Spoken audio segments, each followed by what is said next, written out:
que ya lo tienen ustedes. Pueden ir a esta sección que es la 546, está en la página 474 del PDF, en donde se explica el tema del diseño de la losa que estamos viendo, de la losa posttensada. Entonces acá tienen un ejemplo detallado en el ETABS para poder incorporar este tipo de diseño. La generación de las franjas, todo lo que hemos visto en el ejemplo pasado. ¿Ya?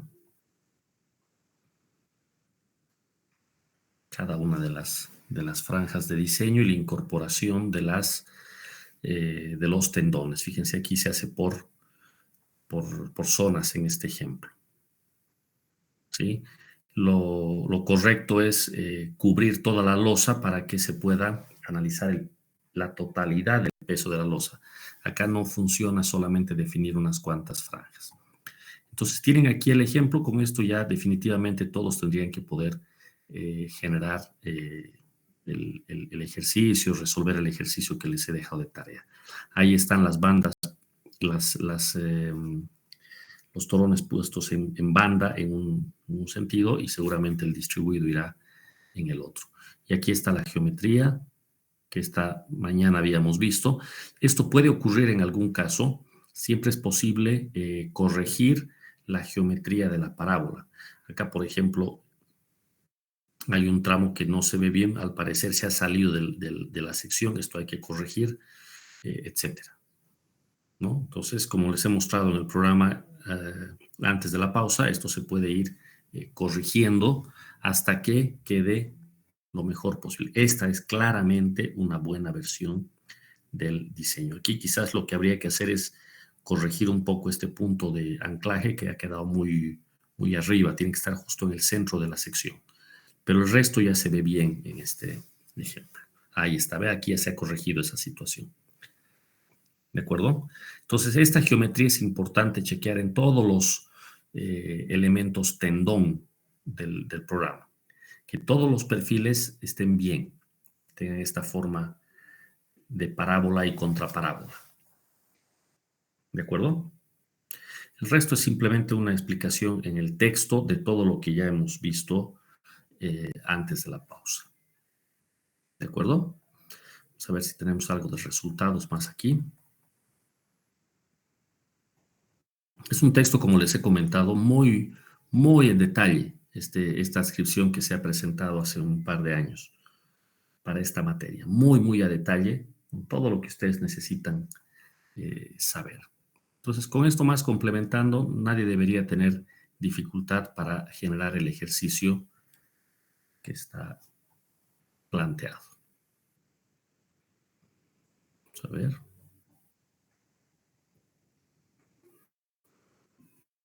Yo diría que un detalle exagerado está el paso a paso de todo lo que hay que hacer.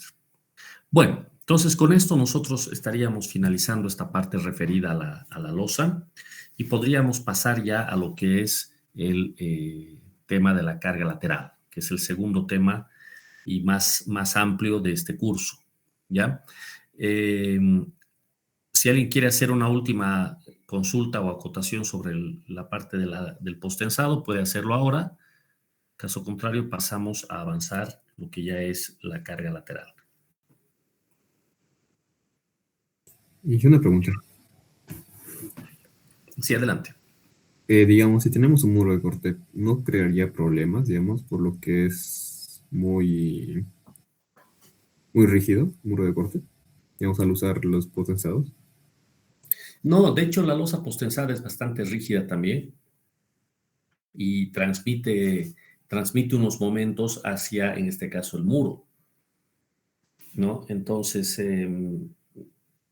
hay que cuidar el hecho de que hay mucha rigidez, ¿no? Pero eso se puede verificar en el programa, en el modelo completo, en el ETABS, ¿no? Digamos, este fuese el modelo ya completo, con todas las losas posttensadas y los muros estructurales. Esa zona claramente es muy rígida, ¿no? Habría que chequear si el comportamiento es adecuado o no desde la parte sísmica, ¿no? teniendo los cuidados de un buen detallado, un detallado que sea dúctil, no debería haber inconveniente. ¿De acuerdo? Se hacen edificios altos con losas postensadas, es algo bastante frecuente. Lo que no estaría bien sería analizar la losa, como lo hemos hecho esta mañana en el SAFE, y no transmitir los efectos secundarios de la losa postensada hacia las columnas y muros. Eso no sería correcto. Porque, como lo dije también esta mañana, la losa postensada, a tiempo de realizarse el postensado, se generan unos esfuerzos adicionales que se suelen llamar momentos parásitos o momentos secundarios. Esos momentos se transmiten a las columnas y muros. Deben de ser parte del análisis del modelo completo. Pero lo bueno de hacer todo esto dentro del propio ETAPS o el robot, el programa que ustedes escojan, es que todo eso ya está considerado. Así es que no habría ningún inconveniente. ¿Ya? Está bien, gracias. Ok. ¿Alguna otra acotación o consulta? ¿Qué tal? Buenas, ingeniero. Yo tenía una Sí. preguntita. Adelante, adelante. Es sobre los ábacos. Aquí en la descripción los mantenía, pero he visto igual en muchos videos, bueno, en el video no cuenta con lo que sería ábacos. Obviamente depende del piso que estamos tomando, ¿no? Correcto. En el ejemplo que yo he resuelto en estos días, yo agarré la losa del semisótano que no necesitaba ábacos. En el manual o en el tutorial del SAFE no necesitaban ábacos, no pusieron, ¿no? Pero lo habitual es que sí existan estos ábacos, ¿sí? Incluso se puede aprovechar los ábacos para extenderlos y unirlos de manera de que en vez de ábaco se tenga toda una especie de banda, ¿no? Una viga banda que cubra toda la hilera de columnas. Y por esa viga banda pasen los torones. ¿Se entiende? Más o menos esta mañana creo que expliqué esa situación. Entonces, no vamos a prescindir de los ábacos. Tienen que seguir existiendo porque el ábaco trabaja principalmente para el punzonamiento. ¿De acuerdo? La única diferencia sería extender los ábacos, unirlos, ¿no? Y formar un solo elemento que sería una especie de banda, de viga banda, por donde podemos hacer pasar los torones. Eso sería. Está bien, Inge, gracias. Ok. Muy bien. Bueno, entonces yo esperaría la resolución de su ejercicio hasta la medianoche de hoy. Por favor, tomen en cuenta esto, muchachos. La plataforma se va a cerrar ya a las 23:59. Entonces, empiecen a enviar con bastante anticipación, pues no faltando minutos. ¿De acuerdo? En las anteriores tareas ha habido este problema y he tenido que otra vez abrir el sistema y esas cosas. No vamos a hacer eso otra vez, muchachos. Entonces, por favor, entreguen con antelación. ¿Ya? Muy bien, entonces dejamos el tema de los sistemas de gravedad para pasar a lo que es la carga lateral. De la carga lateral yo ya había comentado, la carga más importante es la del sismo. Para un edificio de 4 o 5 pisos, el sismo es fundamental. 10, 15 pisos, el sismo sigue siendo fundamental. Para unos 25, 30 pisos, y dependiendo del sitio en donde esté emplazado el proyecto, puede que ya el viento pase a ser el fundamental. Entonces, cuanto más alto es el edificio, el viento cobra mayor relevancia y el sismo menor. ¿De acuerdo? Desde luego que eso depende de dónde esté emplazado. En zonas de alta sismicidad, incluso los edificios altos van a seguir siendo dominados por el sismo. Pero en el caso de Bolivia, en nuestro territorio, la amenaza sísmica es moderada. ¿Sí? No es cero, no es baja, es moderada, pero tampoco se puede decir que es alta. ¿De acuerdo? En consecuencia, el viento tiene su importancia para un edificio. Pónganle ustedes de unos 40 pisos. el viento es el que manda. ¿Ya? Entonces vamos a analizar ambas cargas. Para el proyecto de la clase, que son alrededor de 15 pisos y que no pasa de 50 metros la altura, es el sismo sin duda lo más importante. El material, ya lo he mencionado antes, es esta, que es norma, ¿de acuerdo?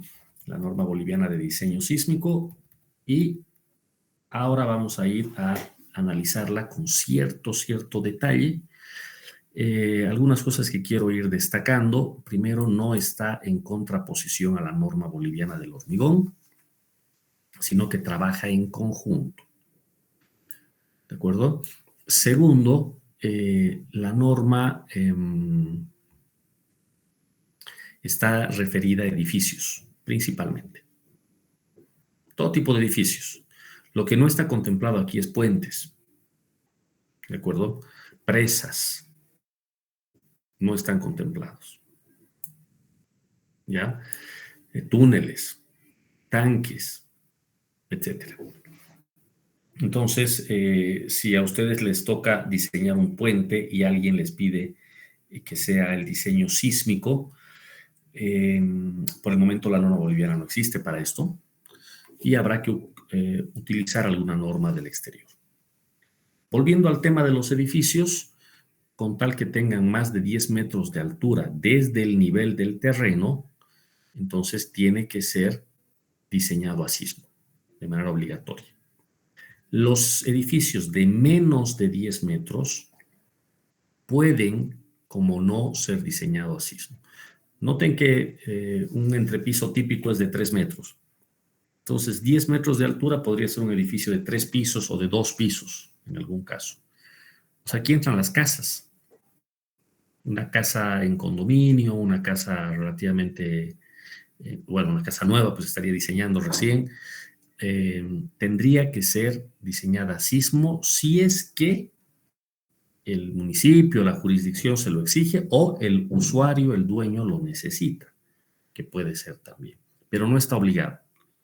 Pero por encima de 10 metros ya no hay opinión que valga, tiene que diseñar de manera sísmica. ¿De acuerdo? Eso de entrada. Segundo, está el tema de la amenaza sísmica. Esto es muy interesante, está relacionado con la geología. Este es un campo de trabajo con el que los ingenieros civiles somos afines hasta cierto punto. El ingeniero estructural tiene que tener alguna formación en geología, entender de lo que son las fallas geológicas, las fuentes sismogénicas, la teoría de placas, cosas que ustedes en materias básicas de geología han visto, conocen de qué estamos hablando. Lo que hay que entender desde el punto de vista estructural es que todo lo que esta norma exige no ha salido sino de mediciones de movimiento sísmico en el país. O sea, hay un sustento científico detrás de el espectro, los espectros que vamos a ver aquí. Por lo tanto, si alguien deseara oponerse a usar este material, tendría que alcanzar cuando menos el mismo rigor científico que se muestra en esta norma.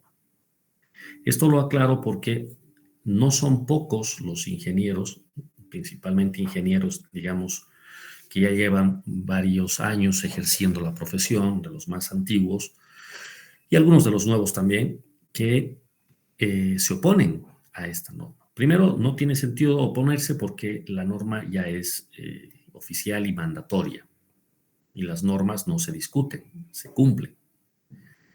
Segundo, no tiene ningún sentido oponerse, siendo que hay, les reitero, un sustento científico. Entonces, si usted se va a oponer a algo, tiene que tener cuando menos la misma capacitación en el plano científico, los mismos datos y el mismo estudio minucioso científico como para poder oponerse, porque de otro modo se está oponiendo sin fundamento alguno. ¿De acuerdo? Entonces, si se topan con algún ingeniero que habla en ese sentido, que no quiere reconocer la validez de un trabajo como este, una norma como esta, simplemente pregúntenle cuál es su fundamento científico, la base técnica en la que se apoya para no utilizar este documento y qué propone si no vamos a utilizar esto. ¿De acuerdo?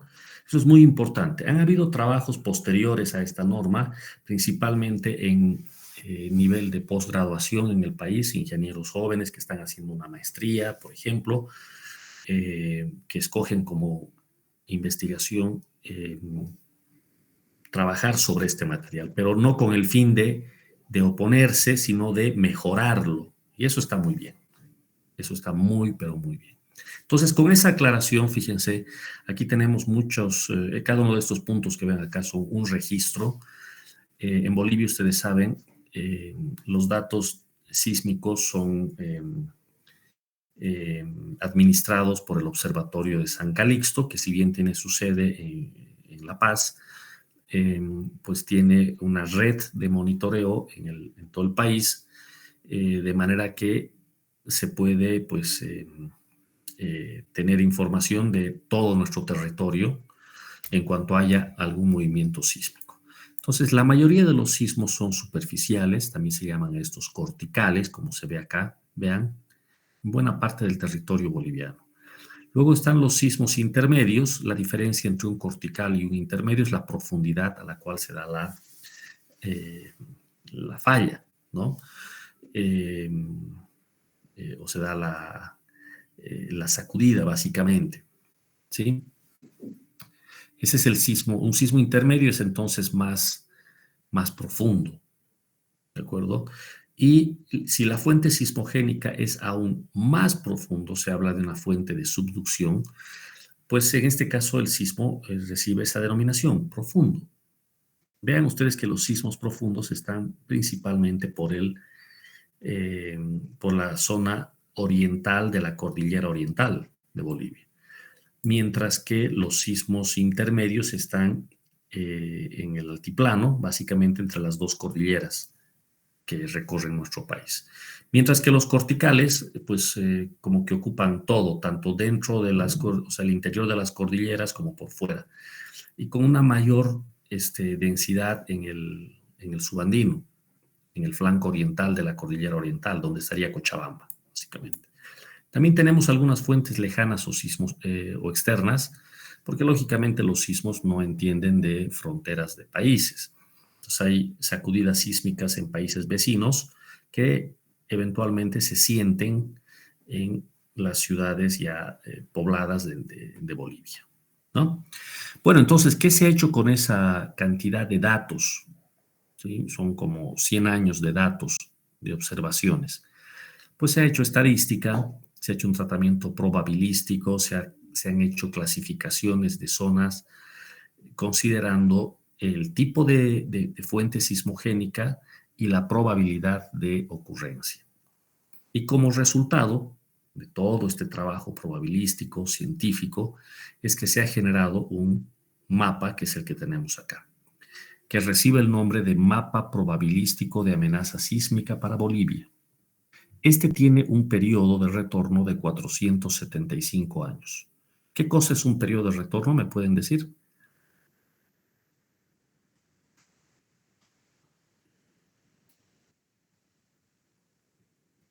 ¿Alguien se anima? Es el periodo que dura, digamos, una obra, ¿no? ¿Es el periodo qué? ¿Perdón? Que tiene destinada la obra, digamos. O sea, Eh, a ver, en La realidad el periodo de retorno... probabilidad de que ocurra ese suceso en ese... A ver, señorita, repítanos. ingeniero, buenas tardes. Sí, adelante. Es la probabilidad de que ocurra ese suceso en ese periodo de tiempo al menos una vez. Exacto, eso es. Eso es. En realidad, el periodo de retorno está relacionado a un evento. En este caso, el evento es el sismo, ¿no? El terremoto. También se puede aplicar a otro tipo de eventos naturales, como una ráfaga de viento inusual o una riada inusual, una inundación inusual, etc. Entonces, básicamente esto se asocia a eventos extremos, ¿de acuerdo? que se dan de manera natural en la Tierra. Entonces, la idea es, si nosotros decimos 475 años de periodo de retorno, estamos refiriéndonos a un terremoto que tiene la probabilidad de darse una vez, cuando menos, una vez en 475 años. Puede darse más veces. No es que hay que esperar 475 años para que se repita. No, puede darse mañana el evento. Pero la probabilidad es de 1 en 475 años. Esa es la idea. Entonces, lógicamente, estamos hablando de un evento extremo, de un evento que no se da todos los días. En Cochabamba, particularmente, hay actividad sísmica todo el tiempo. Todo el tiempo. Temblores de menos de 3 en la escala de Richter son temblores que, si no se detectan con un instrumento, no se perciben. O sea, nosotros seguimos haciendo nuestra vida diaria y ni nos hemos percatado de que ha habido un mini temblor de menos de 3. Por encima de 3, ya dependiendo del sitio en el que uno se encuentra, del edificio en donde está, el puente, lo que fuere, donde sea que esté, puede que se sienta, ¿no? Ya un 3.5 ya se puede sentir. 4 de magnitud, ya estamos hablando de un temblor que es muy, muy probable que toda la población lo sienta. Y ya de ahí en más, magnitud 5, magnitud 6, ya estamos hablando de terremotos propiamente. Un terremoto que sirve de referencia cuando hablamos en Bolivia es el de Aiquile del año 98, justamente en esta zona, que es una de las más manchadas, o sea, de color más intenso, quiero decir, en el mapa, el cono sur de Cochabamba, Aiquile, Misque, Azorapa, toda esta zona. ¿De cuánto fue la magnitud de ese terremoto? ¿Alguien sabe?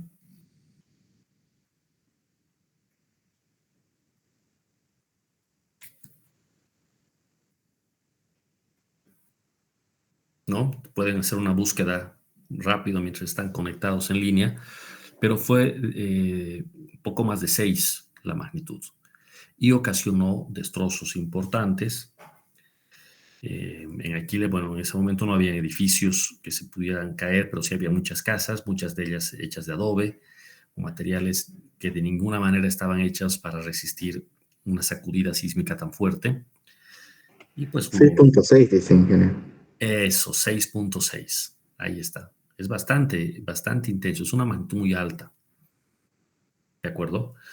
Entonces, eso ya se ha dado en el pasado. 98, estamos hablando de hace, no han pasado ni 30 años. ¿De acuerdo? Y la gente que vive en Cochabamba sabe que han habido temblores, que de manera periódica hay temblores, se habla de, y esto es más, digamos, una transmisión verbal, porque no hay una data muy precisa al respecto, pero se habla de un sismo en Sipe-Sipe, por ejemplo, a finales del siglo XIX o inicios del siglo XX, no es muy precisa la información, por ejemplo. Entonces, no hay duda de que ha habido actividad sísmica y hay actividad sísmica en el territorio que hoy ocupa el departamento de Cochabamba, ¿ya? Eso hace que en la ciudad de Cochabamba, en la zona metropolitana, se tenga que diseñar de manera sísmica, sin preguntar siquiera. O sea, todo tiene que diseñarse sísmicamente, ¿ya? Y como que la comunidad de ingenieros en Cochabamba ha aceptado sin ningún problema. O sea, no hay nadie que se oponga a hacer un diseño sísmico, definitivamente. No ocurre lo mismo en otras regiones, por ejemplo, hacia el oriente, en Santa Cruz, como que ha habido bastante reticencia al principio a aceptar la normativa sísmica, porque como que la población de aquella ciudad no tiene mucho contacto, no ha tenido un contacto histórico, digamos, con temblores, sismos. Entonces mucha gente decía, es exagerada la norma. Sin embargo, fíjense, este análisis probabilístico que ha hecho San Calixto muestra esta zona en color amarillo, que es la de mayor amenaza sísmica, mayor probabilidad de amenaza sísmica. Y ahí está Santa Cruz, ahí está Sucre y lógicamente está la ciudad de Cochabamba. Y el cono sur de Cochabamba, del departamento, es la que tiene la mayor actividad. ¿De acuerdo? ¿Qué se puede decir de esto? Fíjense que este mapa viene en porcentaje. Este porcentaje es porcentaje de la aceleración de la gravedad. Aquí abajo se indica eso, porcentaje de G. Por ejemplo, para Cochabamba, el mapa indica 22%. ¿Qué significa 22% de G? Significa que para el terremoto de diseño, ese que tiene probabilidad de 1 en 475 años, la aceleración pico del terreno va a estar llegando a 0.22 veces la gravedad. Para tener una idea, la gravedad es la aceleración que hace que los cuerpos caigan en caída libre, como todos ustedes saben que cae. Eso es G. Un cuerpo moviéndose en caída libre, eso es G. 0.22 es casi un cuarto de G. Entonces imagínense al suelo moviéndose con una aceleración pico de casi un cuarto de G. Es una aceleración muy grande, muy, muy grande. ¿Sí? Pero estamos hablando de la aceleración pico. Entendamos que la aceleración del terreno va a ser una serie temporal bastante aleatoria en principio, con valores que van fluctuando, suben, bajan, es una serie temporal. El pico de ese registro se espera que sea de 0.22. Ese es el concepto. ¿De acuerdo? Viendo el mapa, Cochabamba tiene el valor más alto, 0.22. Sucre y Santa Cruz de la Sierra tienen un poquito más bajo, 0.20. Súper importante esto. Tanto en Cochabamba como en Santa Cruz se están construyendo muchos edificios altos, muchos. Ya la barrera de los 20 pisos ya se han rebasado, ya estamos yendo a los 30 pisos, incluso más. Entonces, en estas dos ciudades hay que tomar muy en serio esta situación del movimiento sísmico. ¿Sí? Hay que hacer notar también que el tipo de suelo tiene mucha importancia. En Cochabamba el suelo es principalmente sedimentario. El valle central de Cochabamba es como un acumulado de sedimentos, de estratos que se han ido sedimentando uno a continuación del otro con el paso de las eras geológicas. Y este tipo de suelo es el más desfavorable cuando se habla de sismos. Entonces, la onda sísmica, al propagarse por este tipo de suelo, tiende a amplificar su amplitud y a hacer más dañino el movimiento. Por eso es que en Cochabamba tenemos una amenaza más alta. En Santa Cruz la situación, si bien no tenemos en Santa Cruz un suelo sedimentario, pero es más bien una arena muy típica de toda esta zona del Chaco, ¿no? El oriente del país. Y ese tipo de suelo tampoco es bueno cuando se habla de movimientos sísmicos. Entonces son dos ciudades donde se construyen edificios altos y donde el suelo no es muy ventajoso. Yéndonos hacia el altiplano, la situación cambia. En La Paz específicamente, vean que la ciudad de La Paz, según este mapa, tiene una aceleración pico de 0.14. Aquí está, 14%. Es bastante más baja que la que tendríamos en Cochabamba o en Santa Cruz. Y a eso se suma que el suelo suele ser más firme, más tirado a o suelo duro o roca blanda en el caso de La Paz. Entonces, las condiciones son más favorables para resistir una sacudida sísmica en comparación con Cochabamba o Santa Cruz. Saliéndonos del eje troncal, en el resto de Bolivia tenemos actividad sísmica importante. En Sucre, en Tarija, a pesar de estar bastante alejado, digamos, de la zona más crítica, pero igual tenemos aceleraciones entre 8 y 10% en la ciudad de Tarija. Oruro, Potosí también tienen actividad importante. Trinidad, fíjense que está por aquí, o Cobija, que está aquí arriba, tienen una probabilidad de aceleración, pero baja, menos del 4% de G, es una aceleración muy baja. Entonces, serían las únicas dos capitales de departamento con aceleraciones pequeñas. ¿Ya? Bueno, entonces, este es el punto de partida Vamos a diseñar en Cochabamba, muy bien, colocar 0.22, como indica el mapa, esta curva de nivel 0.22 para Cochabamba. Este no es el espectro, porque muchas veces yo he escuchado incluso a ingenieros confundir el concepto. 0.22 no es el espectro, 0.22 es la aceleración pico del terreno, con la cual vamos a construir el espectro de respuesta para la estructura. ¿Ok? Este mapa tiene una versión más intensa, pero con una probabilidad mayor, obviamente. Miren, 2475, que básicamente es el mismo comportamiento, pero con valores más altos. Para Cochabamba, por ejemplo, 36%. Entonces, en este caso habría que usar 0.36 en lugar de 0.22. Pero esto es para hacer un diseño con un periodo de retorno de 2.475 años. Este número, este periodo de retorno, no se ha escogido al azar. Si ustedes revisan la norma de los Estados Unidos, van a encontrar la misma situación, los mismos dos periodos, el de 2.000 y tantos y el de 400 y tantos. Entonces, para fines de comparación sirve tener esto. ¿Ya? Pero para el diseño, la verdad es que vamos a usar el de 475, este. ¿Ok? Bueno, si quieren más información sobre cómo se ha obtenido este mapa probabilístico, San Calixto ha presentado un anexo muy completo que está en este documento y lo pueden leer si están interesados en saber cómo se obtienen este tipo de mapas. ¿De acuerdo? Yo, en lugar de dedicarme a discutir el trabajo de San Calixto, lo que voy a hacer es aceptarlo y más bien utilizarlo. ¿Ok?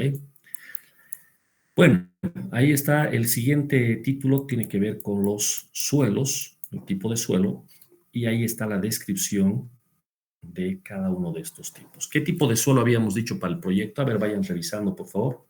S3G. Eso es. Vean que en Cochabamba los suelos caen o en S3 o en S4.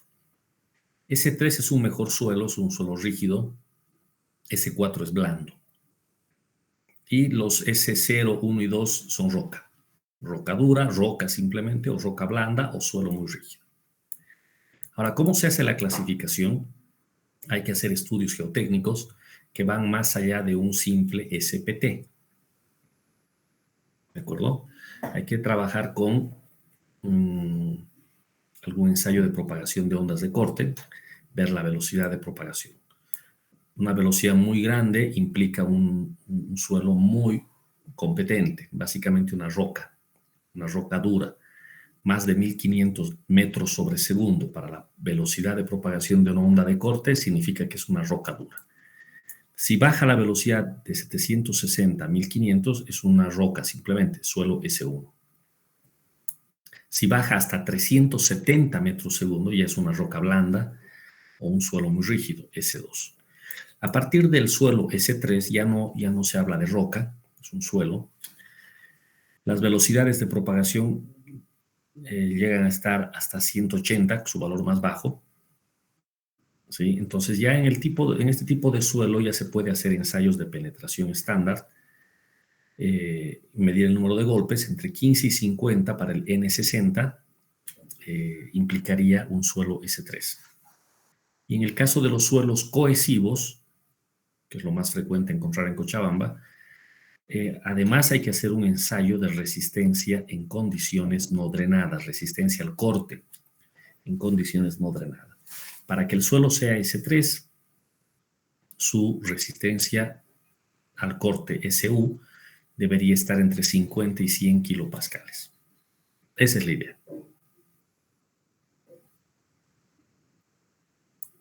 Para el suelo S4, la velocidad de onda de corte es menor a 180 metros segundo. El N60 menor a 15 golpes. Y la resistencia al corte menor a 50 kilopascales. ¿De acuerdo? Un suelo S5 ya es un suelo que no corresponde, es un suelo que es incompetente. Alta plasticidad, básicamente arcillas o peor aún turbas, material orgánicos, suelos que no son apropiados para una infraestructura. Entonces aquí lo que hay que hacer es no complicarse, buscar otro sitio para emplazar la estructura o hacer un cambio de material, pero no trabajar con el suelo S5. Entonces aquí está, entre S3 y S4 hay que moverse. Este es el resumen de la clasificación en función de la velocidad de propagación de onda de corte, el número de golpes N60 de un SPT y la resistencia al corte no drenada en kilopascales. Ahora, si bien es bastante clara esta tabla, el problema es que obliga a hacer un estudio geotécnico más completo. Tradicionalmente en Bolivia, todo se hacía con el SPT. Prácticamente decir estudio geotécnico era sinónimo de decir voy a hacer un SPT. Y con eso hacíamos todo. Tras la publicación de esta norma, la situación cambia. Ahora hay que hacer algún estudio para ver velocidad de propagación de onda. Generalmente son estudios de refracción sísmica o parecidos. Es verdad que utilizando técnicas de refracción de ondas justamente pueden medir esta velocidad de propagación. ¿Ya? Esto obviamente encarece el estudio geotécnico y esta es una de las primeras cosas que a la gente no le gusta. En vez de hacer un simple SPT, tiene que hacer un estudio más completo. ¿De acuerdo? Pero ustedes que se están formando como ingenieros jóvenes ya no van a ir a darle la contra a la norma. O sea, simplemente hay que hacer esto. El estudio geotécnico tiene que ser más completo. No es hacer solo un SPT. Hay que hacer más cosas. Ya estos estudios del BS30, por ejemplo, ya no son tan raros. Hay varios laboratorios. En Cochabamba hay varios laboratorios que ya hacen esto. Y es más, cuando te presentan su informe de laboratorio ya te muestran los resultados para el análisis sísmico directamente, lo cual está muy bien. Eso muestra que rápido se han adaptado los laboratorios, al menos los más grandes de Cochabamba, para ofrecer este servicio. ¿Ya? ¿Qué pasa si hay estratos? Hace un rato dije que hay estratos en Cochabamba, es un suelo estratificado, pues ningún problema. Si yo tengo varios estratos y en cada uno tengo un dato distinto de los parámetros, entonces saco una media ponderada en función de del espesor del estrato. Y con ese valor ponderado, medio ponderado, de la velocidad, del N60 y de la resistencia, pues entro a la tabla y verifico qué tipo de suelo es. ¿De acuerdo? Entonces, para este proyecto, suelo S3, un buen suelo para Cochabamba. Eso es un S3. ¿Ok? ¿Hasta aquí alguna pregunta que quieran hacer?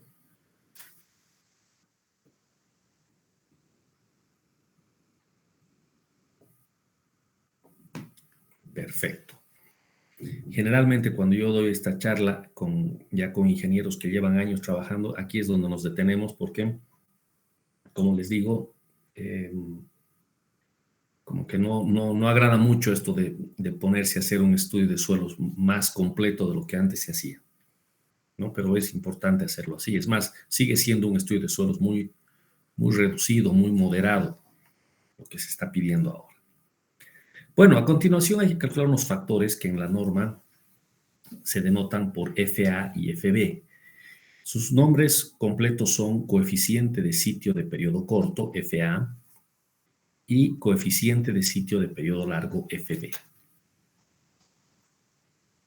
¿De acuerdo? Estos coeficientes dependen de S sub 0. ¿Qué es S sub 0? Es la aceleración pico del terreno. Para Cochabamba habíamos dicho 0,22. Y aquí entra el tipo de suelo. Entonces aquí viene una combinación entre tipo de suelo y el lugar donde se está emplazando la estructura, es decir, S sub 0. Entonces hay que hacer una interpolación. ¿De acuerdo? A ver, rápidamente, por favor, hágamela la interpolación para el caso de Cochabamba con S sub 0, 0,22 y el suelo S3. ¿Cuánto sería para nuestro proyecto el valor de FA y de FB? A ver, vamos trabajando, por favor. Se permite hacer interpolación lineal con esta tabla.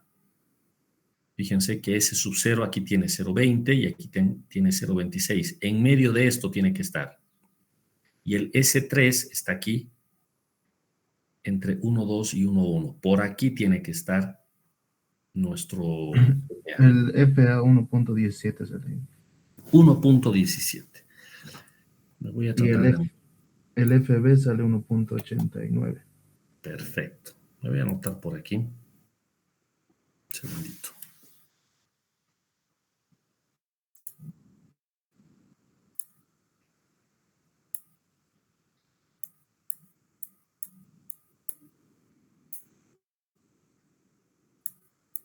Ya, ¿cuánto me dijo el FA? 1.17. 1.17. Perfecto. ¿Y el FB? 1.887. Ya, lo vamos a redondear a 2 decimales. 1.88. 89. Sí. A ver, una revisión, por favor, si estamos coincidiendo.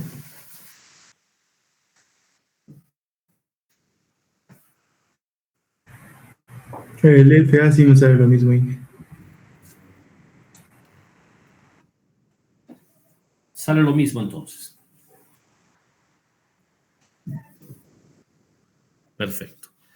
Muy bien. Y el S0 más me voy a anotar aquí, que para Cochabamba es 0.22. 0.22 es la aceleración pico de terreno según el mapa de amenaza sísmica. Listo. ¿Para qué sirven estos coeficientes? Pues sirven para...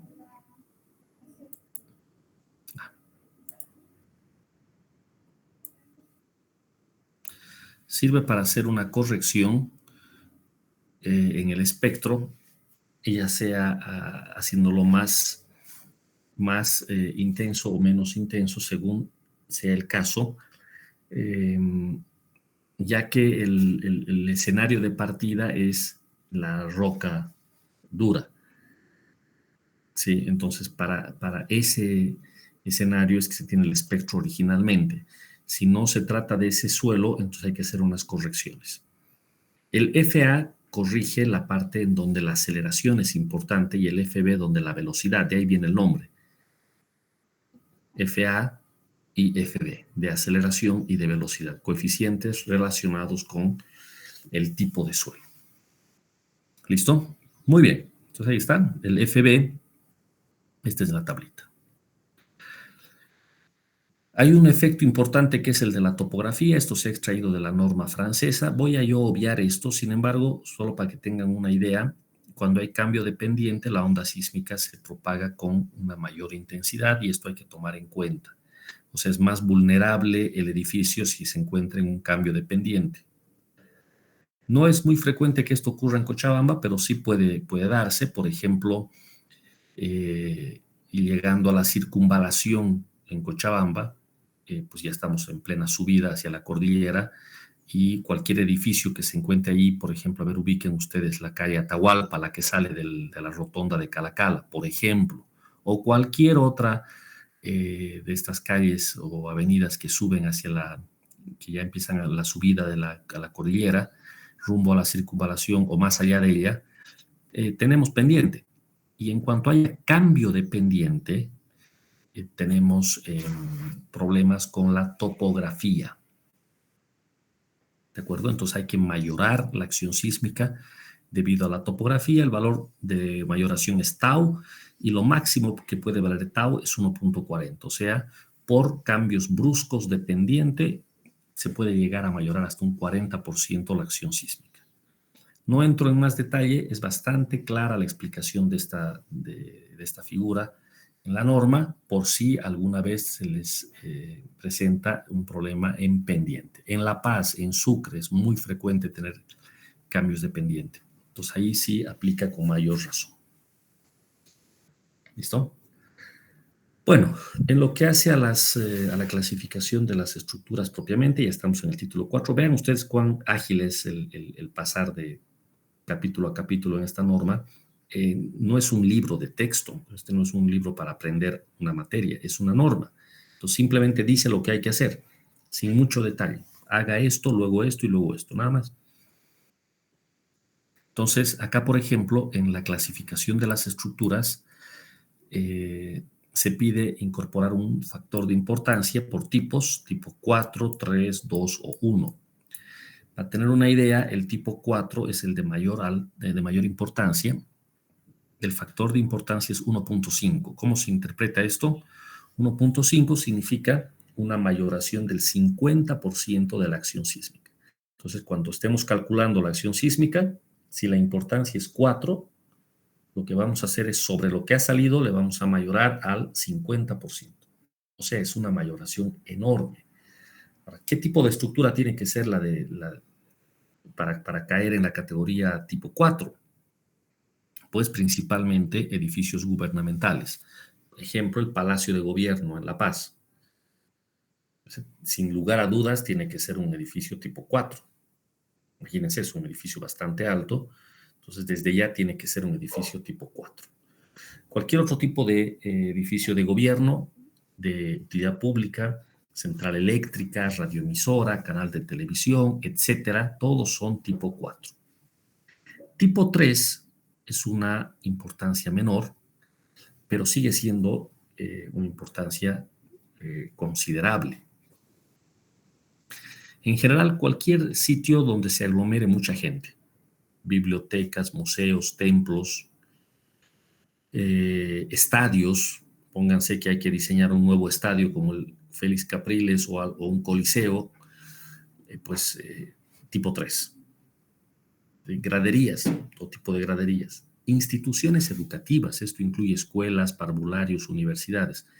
En la UMS, durante los últimos 10 años se han construido muchos bloques nuevos de aulas, administrativos, etc. Y se siguen construyendo. Todo entra como tipo 3. Si les toca diseñar una escuela,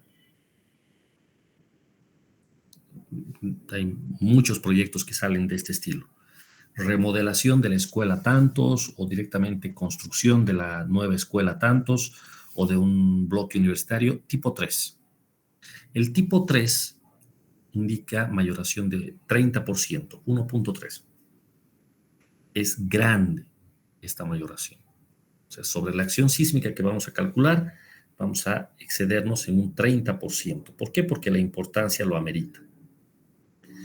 El tipo 2, como ustedes pueden ver, no tiene factor de importancia, o sea, básicamente no cambia nada. El espectro que se usa es el sin mayoración. Aquí entran los edificios comunes y corrientes, viviendas, oficinas, hoteles, restaurantes, etc. O sea, nuestro proyecto estaría como tipo 2. La mayor parte del tiempo vamos a tener proyectos tipo 2, pero ya por eso hemos enfatizado el 3 y el 4 cuando les toque diseñar.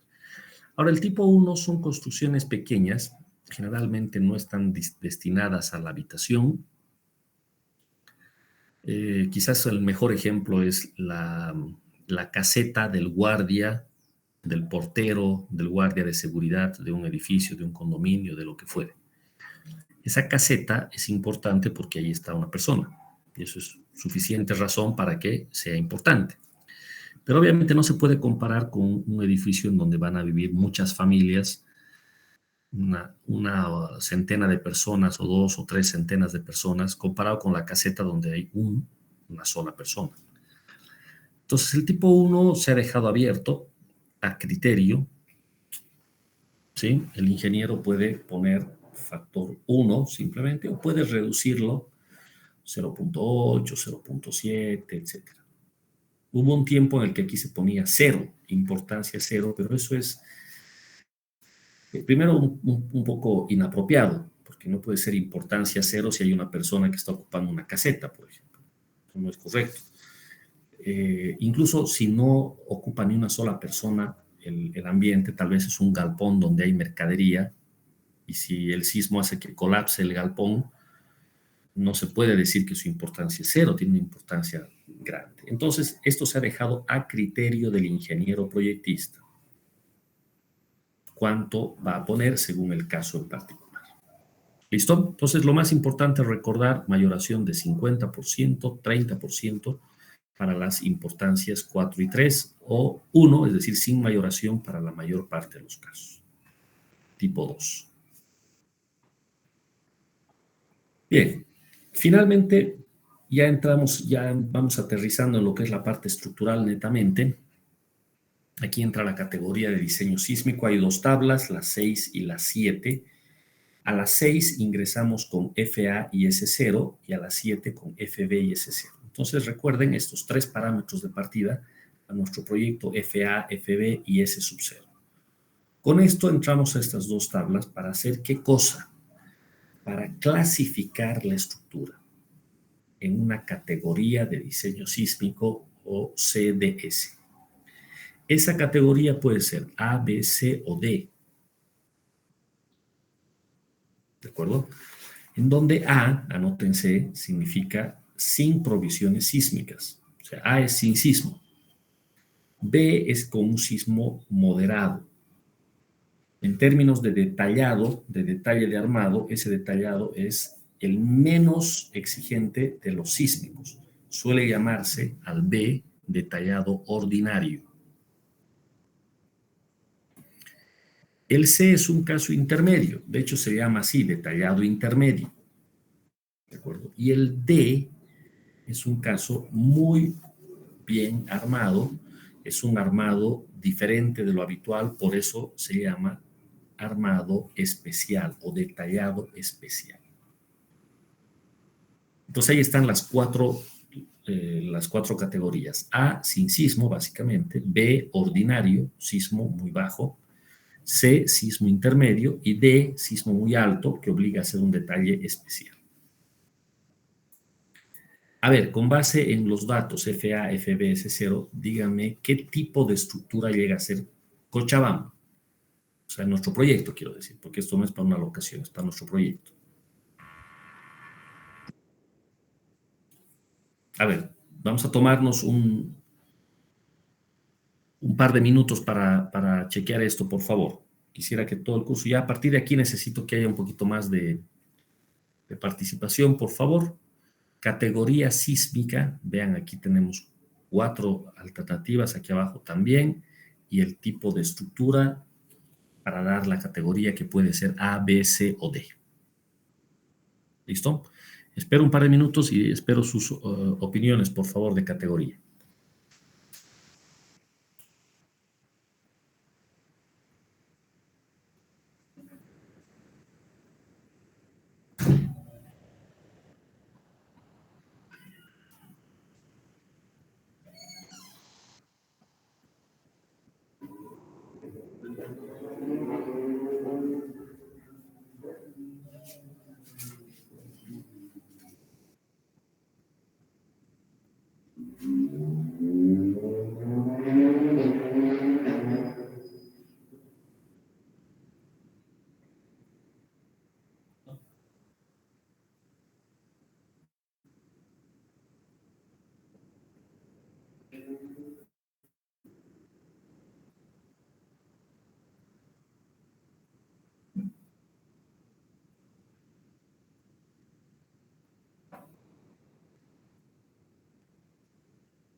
Muy bien, ¿qué categoría sísmica tendríamos para nuestro proyecto? A ver, ¿alguien nos puede opinar?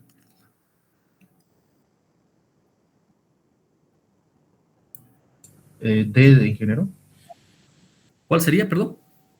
Categoría D. D. ¿Dónde estaríamos según estas 4 zonas? ¿Dónde En la estaríamos? última. En la última. Eso es. Es correcto. Se puede verificar que para los datos de nuestro proyecto estamos aquí. ¿No es verdad? Entonces, claro, ¿qué dato necesitamos? Simplemente multiplicar FA por S sub 0. FA es 1,17, S sub 0 es 0,22 y nos va a salir un valor por encima de 0,20. Ahora, eso significa que dependiendo de la importancia, para importancias 1, 2 y 3, tendríamos categoría C o D. Y si la importancia fuese 4, sería D. Entonces, estamos justo aquí donde he marcado.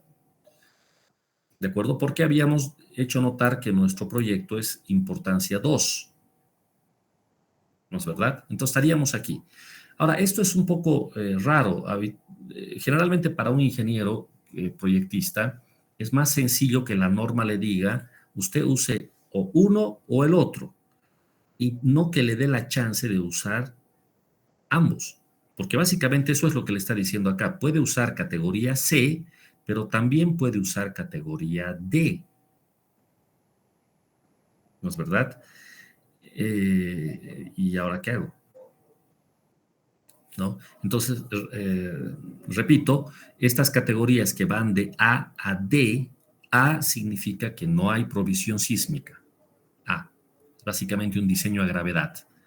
B significa que el diseño es sísmico, pero con un detallado muy básico, un detallado ordinario.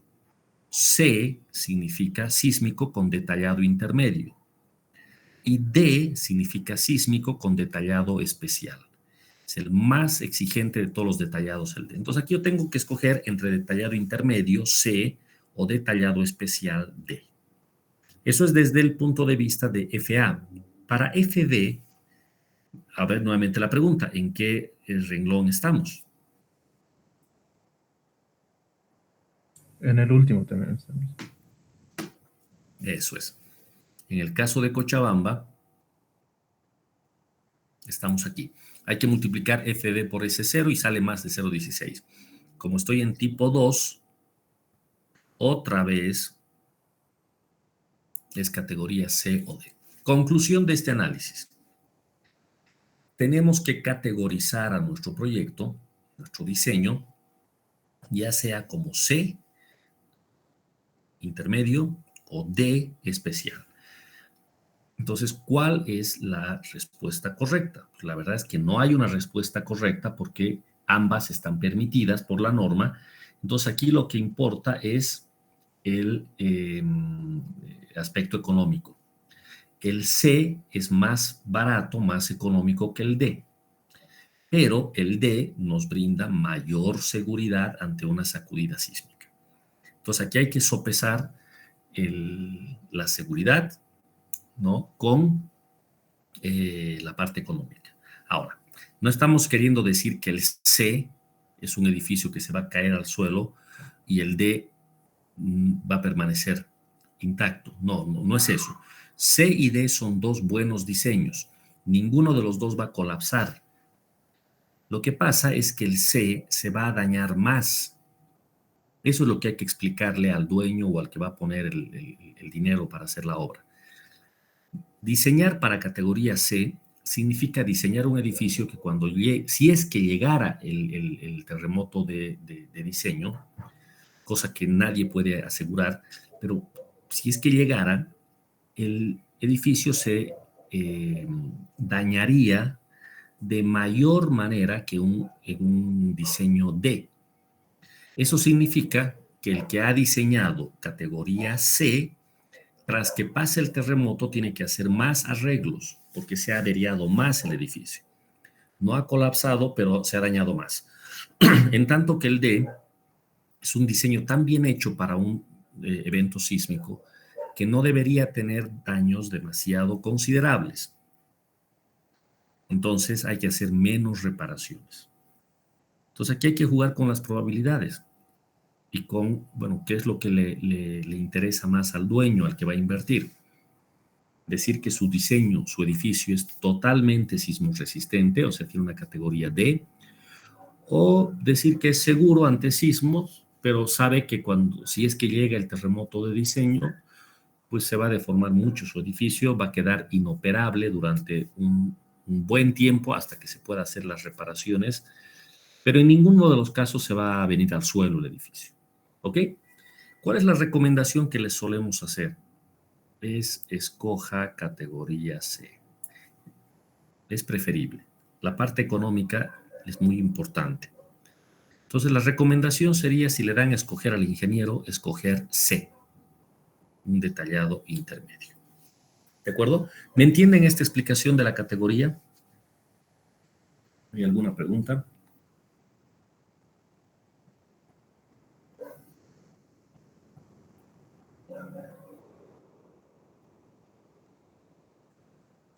¿Sí? ¿Alguien quiere decir algo?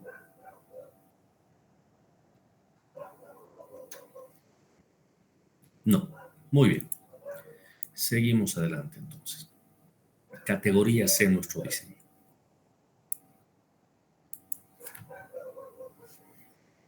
Bueno, con eso se acaba este título y ya vamos a los sistemas estructurales. Este debe ser el capítulo más importante desde el punto de vista del diseño.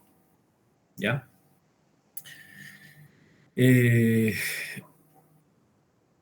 Ya que vamos a hablar de las cargas, estas están coordinadas con las normas bolivianas NB 1225. Así es que no se contradicen las normas, sino más bien están coordinadas. Y aquí viene lo más importante, y es el tema de los sistemas estructurales. ¿Ya? Esto lo voy a mostrar yo con unas láminas. A ver, aguárdenme un ratito. Un segundito.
Segundito, les voy a pasar una presentación.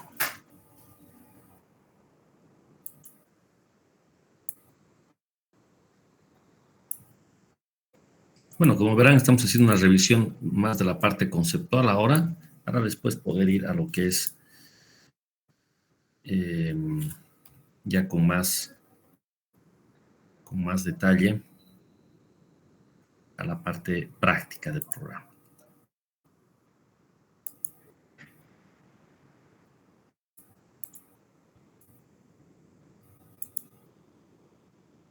Les voy a dejar esta presentación de una charla que di hace un año, 2 años, ya no me acuerdo, pero que estaba destinada justamente a mostrar la normativa esta que ahora estamos analizando. Ya es un resumen, me parece que está bien hechito. Sirve de ayuda para esta parte. Bueno, todo esto ya es lo que ya les he explicado hace un rato. Ahí están, esto es lo que les decía, referido a los estudios de suelos más completos ahora, ya no solo un SPT, y hacer refracción sísmica. Aquí está la topografía.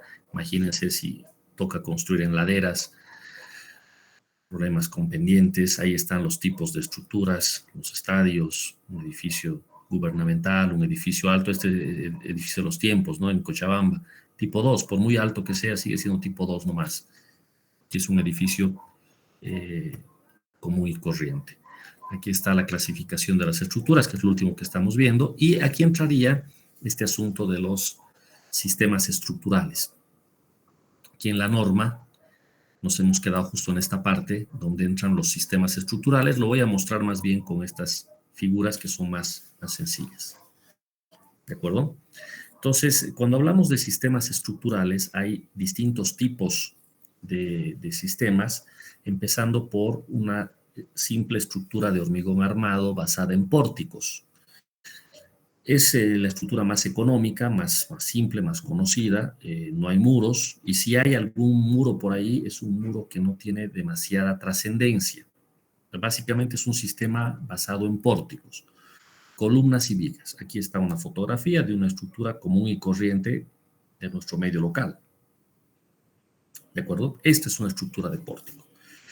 Pero siendo más específicos, un sistema de pórtico es aquel que tiene menos del 80%, o más bien, cuando al menos 80% del corte basal es resistido por las columnas, mientras que el resto es resistido por los muros.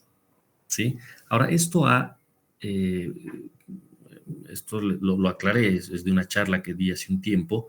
Al final vamos a ver aquí fíjense en la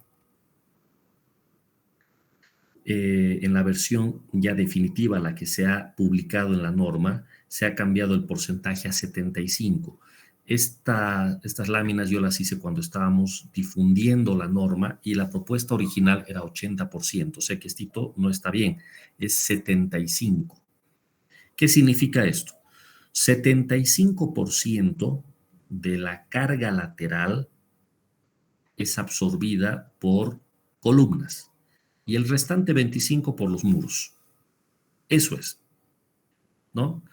Ese es un sistema de pórtico. Si no hay ni un solo muro, obviamente el 100% de la carga es absorbida por columnas, por los pórticos. Mientras que si hay alguna caja de ascensor, si es solo una caja pequeña comparada con una planta muy grande, puede que no alcance a cubrir el 25% siquiera. Entonces el sistema, por mucho que tenga un muro o una caja de ascensor, sigue siendo un sistema de pórtico nomás. Eso tiene que entenderse. Eso es un sistema de pórtico. Luego está el sistema de entrepisos sin vigas, que ya lo hemos estudiado. Aquí está el sistema de entrepisos sin vigas, la típica losa casetonada. Acá tenemos un ejemplo. Son puras fotografías de nuestro medio local y aquí está la crítica más importante. ¿Y dónde están los ábacos? ¿Se alcanza a distinguir si hay un ábaco? Aquí, si es que hubiese, es tan pequeño que es prácticamente como si no hubiese. Básicamente en este proyecto no han puesto ábacos. Eso es terrible, terrible, eso no se puede hacer. Mucho se ha construido en el país de este estilo sin ábacos y eso está muy mal. Muy mal. Es muy riesgosa, es muy vulnerable. Si esto falla, va a fallar a punzonamiento y la falla al punzonamiento es una falla frágil. O sea, no da tiempo a que la gente pueda evacuar la estructura ni nada, simplemente colapsa la estructura. Eso es terrible. Entonces no se puede hacer eso, jamás. ¿De acuerdo? Estos edificios que se han diseñado así tienen que ser reforzados de alguna manera, pero no se puede permitir que sigan así. Bueno, entonces este es un sistema que lo hemos tenido que incluir porque es muy usado en Bolivia, el sistema de entrepisos sin viga. Aquí la condición es que la altura máxima del edificio sea de 27 metros, o sea, alrededor de 9 plantas, no más que eso. ¿Sí? Está el entrepiso plano con viga plana. O sea, el mismo de hace rato, pero con viga plana. Aquí se puede ver en la fotografía, ahí está la viga plana. Lo ideal, sin embargo, es que esta viga sea ancha, por lo menos 40 centímetros de ancho. Y además, tanto en el entrepiso de viga plana o sin viga, tiene que haber ábacos. ¿Ven aquí como otra vez no hay ábacos? O sea, el que ha hecho esto ha creído erróneamente que al poner la viga plana con columna, y ya no tiene problema de punzonamiento. Gravísimo error. La viga plana no le ayuda en nada al punzonamiento. Por lo tanto, esta es una losa vulnerable a falla por punzonamiento. Muy mal diseño. ¿De acuerdo? Bueno, entonces, en ambos casos, como ya hemos aprendido en la primera parte del curso, hay que poner un ábaco generoso, grande, que ocupe por lo menos 1/6 de la luz libre. Y así vamos a estar tranquilos. ¿De acuerdo? Y la otra situación, la viga plana tiene que tener 40 centímetros por lo menos, 40 o más. Y tiene que estar sobre columnas y muros especiales. Columnas y muros especiales. O sea, el detallado debería hacerse especial. Habitualmente lo que estamos haciendo en nuestro medio es poner una viga ancha, siempre poner ábacos, y entre columnas y muros especiales lo que estamos haciendo es poner muro especial y las columnas las estamos armando intermedias, ¿no? Que ya está suficientemente bien, así sí funciona, ¿de acuerdo? Pero incluso si queremos usar a rajatabla lo que dice la norma, deberíamos hacer que las columnas también sean especiales, no solo los muros. ¿Okay? Este es el sistema de entrepiso con viga plana. Luego están los sistemas de muros y duales, mixtos. Básicamente es una combinación entre muros y pórticos. Cuanto más muros se tenga, los muros van a absorber más y más de la carga basal, del cortante basal. ¿De acuerdo? Entonces, si es que se absorbe entre, aquí dice 20 y 70, prefiero la norma para explicar esto, que está sin vigas, con vigas planas. Aquí está. El sistema mixto o dual es uno en el que los muros resisten entre el 25 y el 75. O sea, menos de 25% de participación del muro, el sistema es de pórtico. Si los muros participan entre el 25 y el 75%, pasan a ser un sistema mixto o dual. Y si los muros resisten más del 75%, entonces ya directamente es un sistema de muros. O sea, hay tanto muro que las columnas pasan a no tener incidencia y el sistema es básicamente un sistema de muros. ¿Cuál es el sistema que habitualmente estamos usando en nuestro medio? Pues el sistema mixto o dual, es decir, una combinación entre muros y pórticos, donde los muros no son pocos, sino que tenemos varios muros, entre cajas de ascensor y muros pantalla, absorben más del 25% de la cortante basal. Por lo tanto, son sistemas duales. ¿De acuerdo? Y donde se ven sistemas de muros propiamente es en lugares con alta sismicidad, como en el Pacífico, por ejemplo, en Perú, en Chile. Hay mucho diseño basado únicamente en muros. Muy poco pórtico y casi todo muro, muro, muro. Acá en Bolivia no es, económicamente no es una buena idea hacer un sistema de muros, salvo que tengamos un diseño muy, muy especial y de mucha importancia. Entonces, lo habitual, reitero, es un sistema mixto o dual con vigas planas. Esa sería la tipología más utilizada en Bolivia hoy en día. ¿De acuerdo? Tenemos algunas otras estructuras con muros de ductilidad limitada, le hemos venido a llamar. Estas tienen espesores reducidos. Ustedes se van a topar en la práctica profesional con arquitectos que les van a sugerir cosas muy extrañas. Por ejemplo, que los muros tengan 15 centímetros de espesor. Pero 15 es pues muy poquito. Entonces, ese es un espesor reducido. Pasa a ser un edificio con muro de ductilidad limitada, o sea, poco apropiado para un caso sísmico. ¿Sí? Con esto máximo hasta 8 pisos podemos llegar. ¿Sí?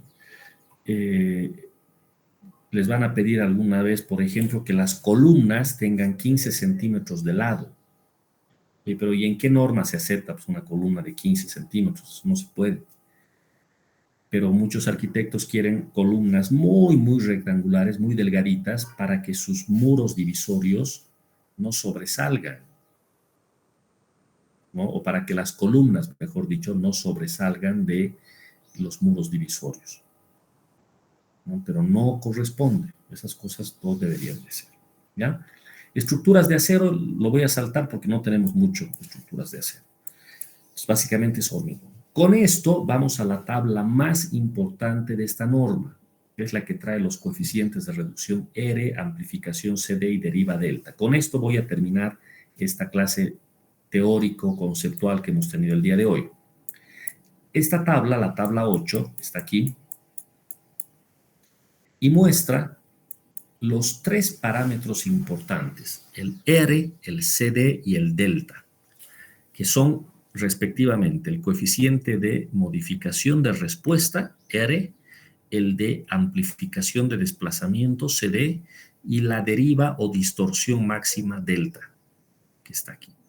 Dependiendo del sistema, si es de pórtico, entrepiso sin viga, entrepiso con viga plana, de muro, dual, etcétera, y dependiendo del tipo de detallado, si es un pórtico especial, si es intermedio, si es ordinario, cambian estos parámetros. Este juego de valores, de tres valores, R, CD y delta, cambia. Entonces, lo que tiene que hacer el ingeniero es ubicar en qué categoría está su diseño. En nuestro caso, en el proyecto, estamos con entrepiso con viga plana. Y si ustedes se fijan, estaríamos en esta parte de acá. Este entrepiso con viga plana, estamos aquí.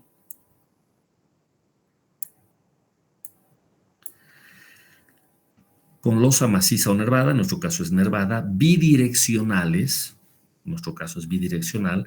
Vean que nosotros hemos dicho, hasta ayer estábamos analizando con los grupos, de en algunos paneles poner losa nervada en una sola dirección. ¿Qué dice aquí esta clasificación? Que el entrepiso debería ser bidireccional. Entonces, los paneles en una sola dirección deberían estar reducidos a lo mínimo posible. Es decir, los voladizos y, de ser posible, nada más que eso. Preferible que todo sea con losa en dos direcciones. ¿De acuerdo? El otro asunto tiene que tener ábacos, ya hemos puesto los ábacos, tanto en columnas como en muros, apoyadas en un sistema dual de columnas especiales, con o sin capiteles y muros de corte especiales y vigas planas de más de 400 milímetros. Entonces, aquí lo importante es que el sistema tiene que ser dual, es decir, tiene que haber muro de corte. Y las columnas deberían tener un detalle especial. Algo que caracteriza al detallado especial es el criterio de columna fuerte, viga débil. Muchos estudiantes de ingeniería conocen ese concepto, pero confunden cuándo hay que usarlo y cuándo no. Por favor, recuerden que ese criterio solo aplica en detallado de pórticos especiales. O sea que si usted dice que está haciendo un detallado intermedio, no necesita verificar columna fuerte, viga débil, porque el detallado es intermedio. Pero si usted dice que va a hacer un detallado especial, pórtico especial, entonces tiene que verificar que la columna fuerte, viga débil se cumpla. Entonces, fíjense que en este caso nos estamos comprometiendo a hacer un detallado de columna especial. Tiene que cumplir con columna fuerte, viga débil, además de las otras verificaciones del detallado especial de columnas que yo voy a mostrar en la última semana de clases de este curso. ¿De acuerdo? Y las vigas planas, reitero, de 400 milímetros o más. En esas condiciones, el factor R es de 5,5. De mayoración de desplazamiento CD es 4,5 y la deriva máxima es 9 por 1000. Esa sería la terna de valores que hay que recordar. ¿Ya? Si ustedes deciden en el proyecto usar otra configuración, perfecto, simplemente utilicen la terna de datos que corresponda. ¿De acuerdo? Es más, muchas veces cuando uno está haciendo el diseño, comienza pensando en una configuración, pero con el paso del diseño va cambiando y aparece en otra. Inmediatamente cambia a otra, tiene que venir esta tabla y actualizar los parámetros que están aquí. ¿De acuerdo? Voy a seguir hablando del R, del CD y demás, a modo de explicar cómo se introduce al programa, pero eso ya en la siguiente clase. La siguiente ya va a ser únicamente práctica, todo en el programa. Ya tenemos los conceptos. ¿Listo? Con esto cierro esta parte. ¿Cuál sería el trabajo entonces que ustedes tienen que hacer? De manera mecánica, bueno, supuestamente aún no hemos avanzado, pero yo sé que varios de ustedes ya lo han visto, sea porque ya en esta materia lo han visto o porque en antisísmica lo han hecho, pero hagamos de cuenta que no han visto nada todavía. Agarran el texto de adscripción y hacen la introducción de la carga sísmica por espectro de respuesta. El día lunes, cuando nos volvamos a encontrar en línea, ¿de acuerdo? Mañana no hay clases, tienen libre. El día lunes, todos tienen que tener el proyecto con la carga sísmica introducida, completita. Puede que algunas cosas la corrijamos, la entendamos mejor tras la explicación del lunes, pero ya tiene que estar introducida la carga sísmica según indica esta guía. ¿De acuerdo? Aquí está. Asignación de la carga sísmica. Esta es la tarea de ustedes de hoy hasta el día lunes. Tienen muchísimo tiempo para hacerlo, leer en detalle este texto. ¿Ok? Aquí está todo lo que ya hemos visto ahorita, la explicación, desde el FA, el FB, todo. Aquí están los coeficientes RCD, ustedes colocan el que corresponda y por favor, con el espectro, pasar a introducir la carga sísmica siguiendo esta guía de paso a paso. Todo en el modelo.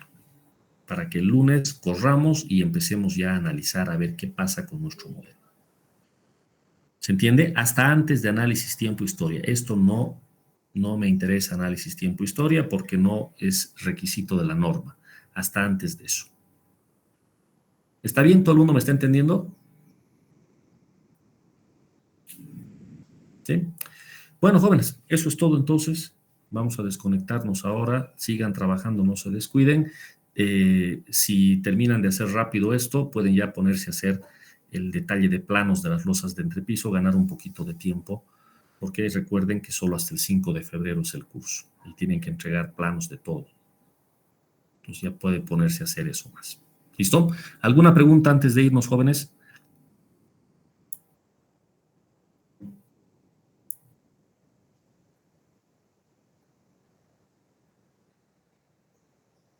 No hay preguntas. Muy bien, eso es todo entonces. Buenas tardes y nos reencontramos día lunes a las 11:15 en clase en línea virtual. ¿Ok? Buenas tardes, jóvenes.